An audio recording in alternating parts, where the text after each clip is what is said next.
Thank you very much, Michael. It's great to be back. I think we're, round 4 with the mic, so 4th time's a charm. Many of you have noticed a dramatic shift. Actually, everyone in this room has noticed probably a dramatic shift in the labor market in manufacturing just in the last decade. So we have a lot of robots, a lot of new technologies coming in, sometimes displacing people. In other cases, you just need a different set of skills. Maybe the same number of people, maybe a smaller group, but very specific individuals. And the question is, how do you get those individuals? We have some data. I'll provide some data here right now. So over the next decade, the U.S. will need to fill 3.5 million manufacturing jobs, but 2 million, as many as 2 million, could remain empty, potentially more, because of the skills shortage. So we're talking about skills shortage versus a jobs shortage here. And for this, I'd like to introduce my panel, who can speak to this a lot better than I can. Jane Oates, President of Working Nation, to my right. She was actually appointed by President Barack Obama to join the Secretary of Labor's leadership team, so she has some on-the-ground insight on that as well. Donald Leo, the Dean of College of Engineering at the University of Georgia, and Seema Pujula, Vice Chairman and U.S. Industries and Insights Leader for Deloitte. So Seema is also on the board of directors for the National Association of Manufacturers. She's also involved in a program that hopefully she'll talk about in the next 30 minutes as well. So let's begin. Jane, the big question that I have is why does this seem to be an issue in particular, the skills shortage in manufacturing, in the manufacturing industry? Well, that could be the subject of a whole day. Yeah, I think I think the one that I would choose to talk about is the lack of understanding by so many parents about the changes in manufacturing. They think of manufacturing as the 3 Ds: dark, dirty, and dangerous. They couldn't be more wrong, as you all know. So I think that perception precludes a lot of kids from going into both the technical skill areas and into going into some of the engineering areas that are so drastically needed in manufacturing today. Is that something that you're seeing as well in the industry? I mean, you work with I'm pretending I'm in an interview here on TV. Forget it, there's a mic. Seema, is this something you're seeing in the industry with executives and the companies that you're working with as well? Yeah, so Deloitte works with 85% of the Fortune 1000, hopefully a lot of you in this audience. And we have our new skills gap. Is my mic on? Can you hear me okay? Our new skills gap is coming out the first week of November, so this is cutting edge information. You're going to hear it first. Katya announced our last skills gap, the $2 million. But our skills gap that's coming out in November is going to show that in the next 10 years, we're estimating 2.4 million jobs will go unfilled because we don't have the right set of people with the right set of skills to fill those needs. And that's going to equate to over $400 billion of output, manufacturing output. Think about that. That's huge. We talked about the perception problem. There's definitely a perception problem. Young people these days, how many of you, if you asked Gen Z or millennials, Gen Z is the largest sector of the population, they'll be entering the workforce here shortly, how many of them would say, if they think about manufacturing, they think about technology, reimagining the future, exciting times? How many of you ask these? I know I've got young kids. None of them, none of you, right? I mean, and so there is a perception problem, right? I tell my daughters what I do, and they said, why don't you work for Amazon or Google or Instagram, right? And so I think there's definitely a perception problem. 90% of all the executives we interviewed are right now facing a skills shortage in manufacturing. That skills shortage is just going to continue to progress. And I wanted to bring the educational aspect into this, Donald. What is happening that you're seeing on the ground? Are people enrolling in these programs? Is it a case of education being behind in some cases at some schools? Obviously not yours, but talk about the educational aspect of this. Yeah, so in terms of enrollment, speaking from the engineering perspective, if you look maybe over the last 10 years, there's been significant increase in engineering enrollment in the United States, probably gone from about 450,000 students nationally, upwards of 700,000 students now. So there's been that sort of increase. But I would agree with the concept that there's a perception problem when you narrow that down to manufacturing. I think you highlighted it. There's a perception that it is the old factory, it's the dirty, dark factory. What we're trying to do in education is get students out, make sure they understand that that's not actually how it is, right? It's about high tech. It's about, computer systems. It's about information. And, we try to do that by just getting them out, engaging with industry, make sure that they understand that that perception, isn't true anymore. How do you do that practically? How do you do that with students? Well, we really focus on what we term experiential learning. And, that's a great partnership between programs like ours, say 4-year engineering programs, and industries like yours, where, we want our students to go into internships, co-op opportunities. We want them to get out, work with you, understand what these opportunities are while they're still getting their degree, so that when they get out, they're more prepared, they understand what opportunities are available to them. And, we also do other things in terms of making sure that we are getting our students out to see the different types of work environments that they're going to go into when they graduate. Is there a greater role, do you think, for the sort of private-public partnership? So colleges, for example, partnering with companies. Maybe it's more of a case of, I keep hearing when I'm interviewing companies and people who want to work for these companies that credentials don't matter as much as they used to as well. So maybe it's the private sector taking the role. How do you think about that balance between private and public sector learning? Well, I think, first of all, I want to say I don't agree about the credentials not being important. You do not want somebody doing tool and die that doesn't have a certification. You do not want somebody cutting copper wire who hasn't had experience and is not certified, because that can cost the company all of their profit margin. But I do think that the way to change this, and I know, Donna, we were all talking about this upstairs, the public-private partnership is the only way of the future, because the accelerated pace of change in this industry, it makes it critical and maybe the only way to move forward that employers come into the educational environments and help rewrite the curriculum so that somebody is more likely to leave, whether it's a certification program, a 2-year program, or a PhD program, that they're ready to meet the needs of industry on week 1. And that can't happen unless the business is engaged with the educators. The educators are the only ones who can write curriculum, but the businesses are the only ones who can define the skills. To that point, what's the biggest piece of advice, or what are some of the pieces of advice you find yourself telling the companies you work with? Yeah, I think what we're seeing a couple pieces of advice. Number one, we're spending a lot of time with companies asking them to think about alternative workforce, right? 94% of the jobs in the future are going to be this alternative work, crowdsourcing, contractors, et cetera. And so what are you doing to balance that? If you're going to have this skills gap, what are you doing in apprentice programs? We're working with a Fortune 1000 company on a reverse mentoring program. So what they do is they partner up a very senior executive with a very junior person in the company. And there's once a month they meet, and the senior executive talks about the company, the politics, what's going on, and that junior executive is really focused on helping that senior executive understand innovation, what he's thinking about, how he can change the dynamics of the company, how he can bridge innovation, robots with human. I think what we're telling companies is, you mentioned, innovation's coming. I mean, it's here, right? We can all see, history's growth has been fueled by power generation, electronic automation, and we can all see that another revolution is upon us, right? The physical and the digital worlds are coming together, but the pace of change is just it is happening so quickly. And what it takes to lead and run our businesses today likely won't be what it takes to lead and run our businesses tomorrow. And so thinking about different ways to really mentor and bring those young people into the organization. We're working with another company that they took a production line, something that they believed cost too much money, and they put their team in the room, and they allowed that team to really tinker. And that team was a very diverse team, and I'm not just meaning gender, ethnicity, age. Age is a big part of it as well, right? And letting that team tinker in the room to figure out how to improve that line.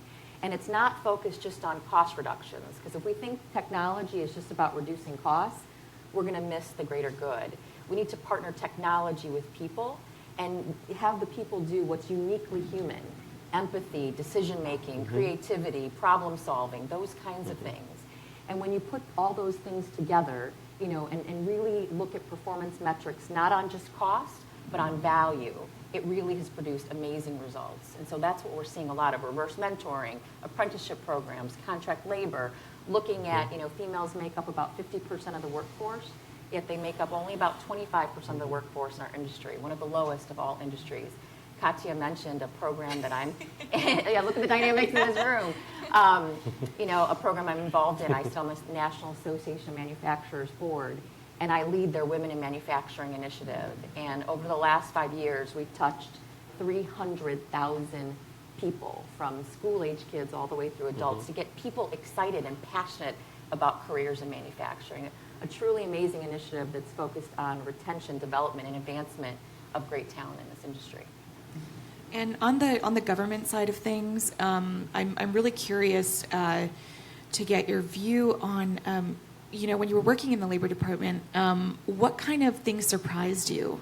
Do you think that nationally or even like on a regional basis, does the government really understand this crisis? Because your organization does call it, a crisis, skills crisis. Do they understand sort of the level that we're at and how companies really do need these people and a way to get them? Well, I think, and Donald, I'm going to ask you to come in on this too, because Donald doesn't like to, he told me that he was at DARPA. I think DARPA is one of the high points of the federal government. But I think people need to separate politics from policy with the federal government. The career people who work within federal government are incredible. They keep the trains moving regardless of how we come in as politicals to damage it. But they are definitely aware. And some of the things that surprised me the most were the incredibly resilient efforts that actually places like NAM were creating in the manufacturing space. NAM and the Manufacturing Institute went from Manufacturing Day to Manufacturing Month in October. The STEP program that Seema brought up, highlights women. Toyota was a big sponsor early on. But, I think the other thing, and I don't want to be remiss, the manufacturing extension partnerships are amazing because solutions are local. And these MEPs really make sure that small manufacturers, the subs, the Siemens of the world are doing fantastic work, just like the GEs and everybody else that's a big player. But the real job growth is in small manufacturers. That's where the federal government needs to provide a little more help. They have to help them see in their communities that manufacturing is a quality of life issue. Manufacturers make things to make our lives better. From microphones that work, to cell phones, but to everything else. So, I think the federal government has to play both a regulatory role for safety, like the OSHA 10, which everybody in this room probably knows and cringes about, but they also have to be, kind of a great messenger to say when associations are doing terrific jobs, regardless of whether those associations lean right or left. We have to really be apolitical when we're talking about the importance of these trade associations because they're making a huge difference.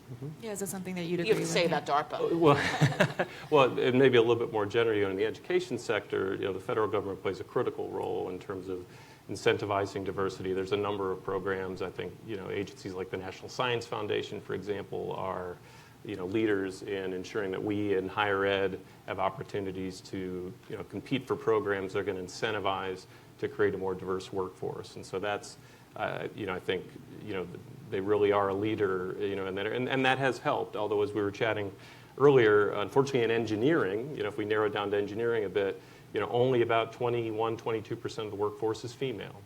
I think it's a national tragedy that less than 5% of the workforce is African American, right? So we still have challenges in engineering. I think the federal government has a role in terms of incentivizing us to, build the types of programs, in our institutions that are going to enhance the diversity and lead to a more diverse workforce. And so we've talked about some of the challenges that the industry faces in retaining talent. Big part of it is the branding aspect. I'm wondering if we can talk about, Seema in particular, maybe some of the missteps that some companies have made. And we talked sort of a bit about this beforehand about, you are concerned about companies when they don't factor in diversity and a lot of other elements.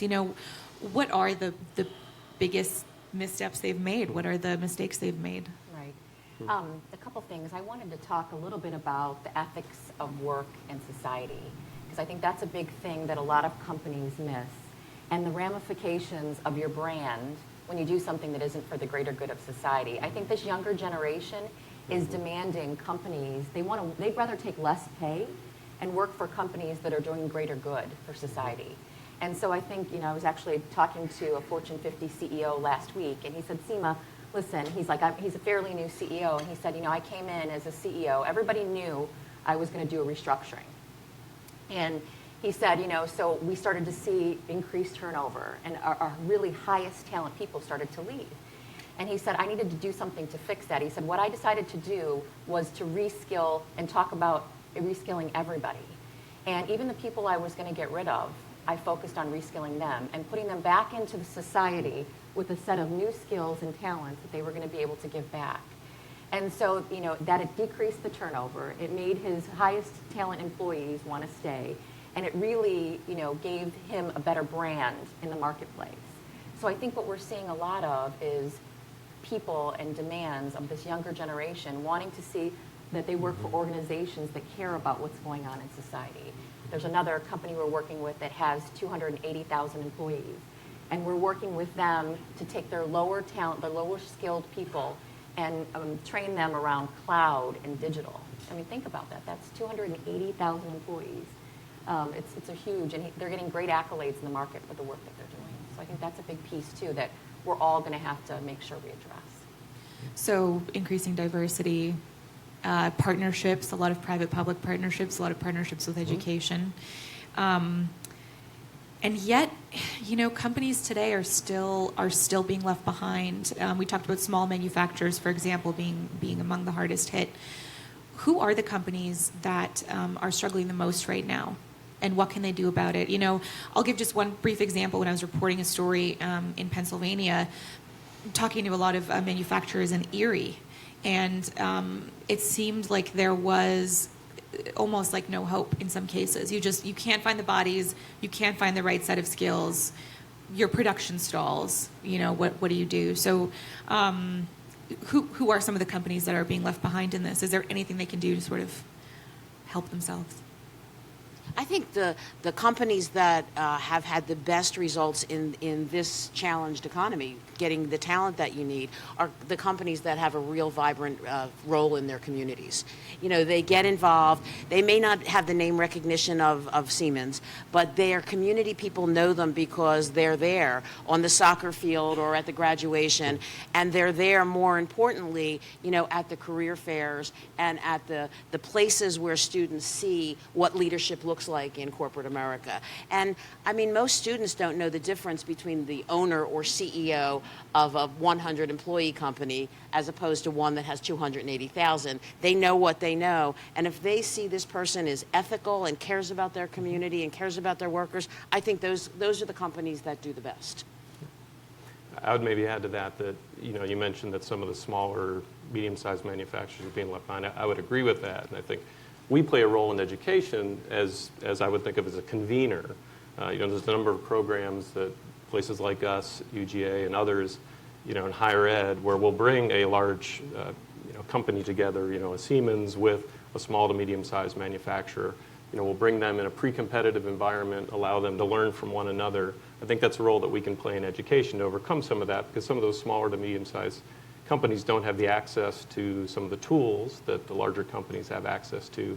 And that's where we can play a role, really convening them together and in a pre-competitive way, allowing them to learn from one another.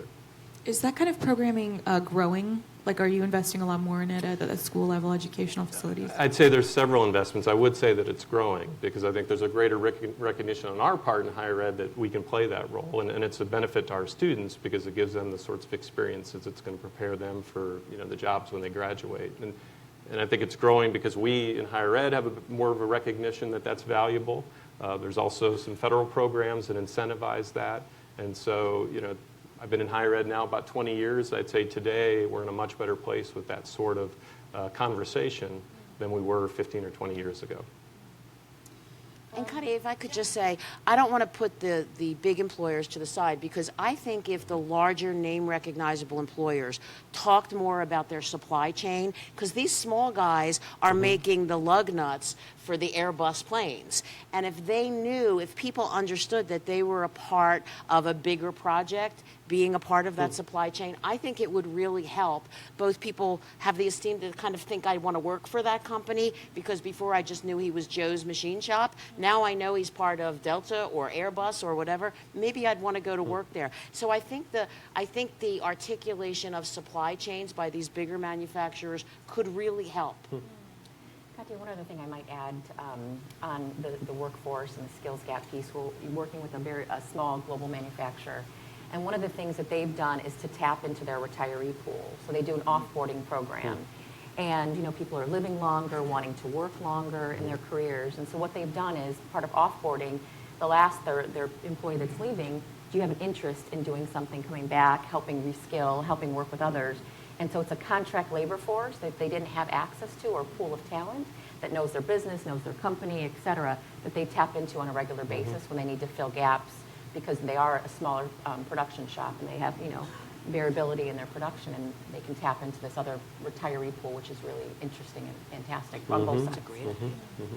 That's been very beneficial to us in education. We've tapped into that pool for them to come back and teach our students, put them in roles that are maybe non-traditional, sort of in a faculty role, but one where they can educate our students based on their lifelong experience. That's been very valuable for us as well.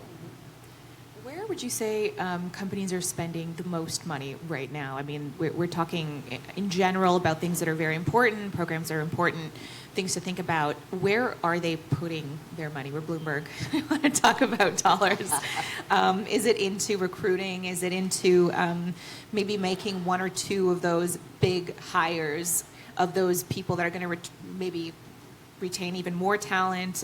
What are you seeing companies doing? Happy. How many of you think you face a skills gap currently? Yeah, I know. We have 260,000 employees at Deloitte, and the number one thing that we're spending money on is talent development. If we have high turnover, those people are leaving. It's costing us a lot of money. I think all of you are probably facing the same issues. As you think about talent and you think about upskilling, you're spending a lot of money developing that talent and that workforce. And I guess the other piece of this is making sure you're partnering with the innovation side. What are you doing around digital and cloud, et cetera? So I see a lot of companies spending money in two fronts. Innovation, right, which is where we're spending a lot of money and time. And then also on the recruiting, retention, and development of people, by far. And I think what Seema brought up about the incumbent workers is so smart and so good to hear, because if you're an owner of a company, a CEO, you know these people that work for you are loyal. And as you said, know your company. Why wouldn't you get them ready for the digital age? Why wouldn't you use that base? It's not a social good anymore. It's an economic imperative for the company to stay, in business and be competitive. Yeah, our research we did some research with MIT, and companies that are focused on the development are 15 times more likely to keep employees. So think about that. If you're not focused on the development, your employees are 15 times more likely to leave. That's huge. Is that, I'm just wondering in terms of like some of the things we're thinking about, the different, if you're a company, for example, you have advancing technology, you also need to take care of the risks in that technology. You have cyber risks increasing, you have threats like that. So how do you, I guess, keep abreast of that? How do you know which of these things to invest in if the technology could be, moot in 2 or 3 or 4 years? I guess, do you offer advice to companies in that regard as well? Or maybe at the school level, are there certain programs that you tend to prioritize? Yeah, for programs like us, there's certainly opportunities for joint research programs. I think we see companies using that mechanism to stay cutting edge and see what's going on in that leading edge technologies by being engaged with the universities. I think both us in higher ed and industry are doing a better job of making that connection more real. I think on the corporate side, they're doing a better job of connecting with us. I think we're doing a better job in higher ed in making sure that we're not just playing around in a research lab. We're actually taking those, maybe turning them into intellectual property, partnering with companies, and eventually turning that into a commercializable product. Cyber is an area at Deloitte, it's a huge practice for us, as you can imagine. It's the #1 issue boards are talking about right now. It's not just a cost play, right? It's a reputation. We've all seen all the big stories around privacy, et cetera. And so it's a #1 area of focus for boards. And so we spend a lot of time, anybody have any cyber resources, we'll take them because we can't fill the, all the requests for help around cyber that we have. I think the companies that are getting it right are the companies that really are institutionalizing lifelong learning, making learning part of the workday, because every worker is busy. They're traveling, they have families. If you make learning a part of the work week, those are the companies that are making the most progress. What is, and this makes headlines all the time, but what is the most in-demand job right now in manufacturing? The most in-demand degree, the most in-demand title, the most in-demand experience? Well, if you believe the Bureau of Labor Statistics, And we do. they would say that the #1 job combines cognitive and social. If you can have those two together, they by far are the #1 driver of jobs and the highest wage earners in the country. So any role that combines the two, if you're able to do that, that is the #1 area of focus. I think what makes labor market information so challenging is it's really regional. Like you hear people say, we need welders. Well, if you're a welder in Philadelphia, you're probably not going to get a job right away. But if you're a welder in Western Georgia, you're going to get picked up immediately, or in the Gulf Coast of Mississippi. You're going to get a job tomorrow, the day after you finish. So I think it's so much smarter to look at it as what are the pairings, as well as looking at regional or local labor market information. I would just add that, what we're seeing is, maybe this is a bit of a narrower aperture, but, we're seeing in the engineering, companies coming and wanting, maybe a traditional engineering discipline, mechanical engineering, civil engineering, but combined with the sort of digitalization topics that we're talking about here. They want maybe a mechanical engineer who understands the data analytics, understands turning data into knowledge. That, it's something that's challenging us in higher ed because that hasn't been traditionally, say, part of our curriculum. So what we're trying to do is be agile and making sure that, our students, our graduates get that foundational knowledge, say, in a particular degree program, but then add those other, topics and skills that are going to make them even more marketable when they get out. Can we talk about wages? Because I think that's a big part of this, too. We now have a time in the U.S. where we have more job openings than there are unemployed people. That's according to Bureau of Labor. So you're dealing with a smaller pool to choose from to begin with. Sometimes wages is the answer. Would you agree with that? Is that sort of the way we're going? Do we need to just bump wages? Do companies maybe just need to bump up wages? Well, it's the first time in history that when we've had an imbalance in the supply and demand, the wages haven't gone up. It's the first recovery that hasn't seen a huge bump up in wages. I mean, we're up at 1% and 2% over a 4 or 5 year period. So I think wages are a real issue, and some large name recognizable companies are specifically having problems because they're paying less than their competitors for the same job title. Yeah. I was having dinner, I was telling this group, I was having dinner last night with a group president, one of the largest diversified manufacturers. And he was saying, Seema, we moved a plant from Chicago down to Tennessee because of the labor arbitrage. It was going to cost a lot less in the South. And he said that labor arbitrage disappeared in 3 years because the market is so hot and people are turning over so quickly. And think about that. That's a huge cost. You move this plant, that labor arbitrage in 3 years goes away. That's huge. And the only way his organization decided to fix it was they needed to, everybody's increasing wages, right? Although we're not seeing it in a broad sense. But in that particular instance, to have that labor arbitrage go away so quickly, companies are going to have to figure out how to focus on developing lifelong learning. I think it's more than wages. It's about people feeling good about what they're doing, people feeling like you care about their development, people feeling like you are doing greater good for society. I think all those components are playing a piece in what we're going to see. Thank you so much to my panel. I feel like everyone in the room probably learned a lot from that. Thank you very much. And I would really like to welcome my colleague, Michael Sasso, back to the stage with his panel. Thank you.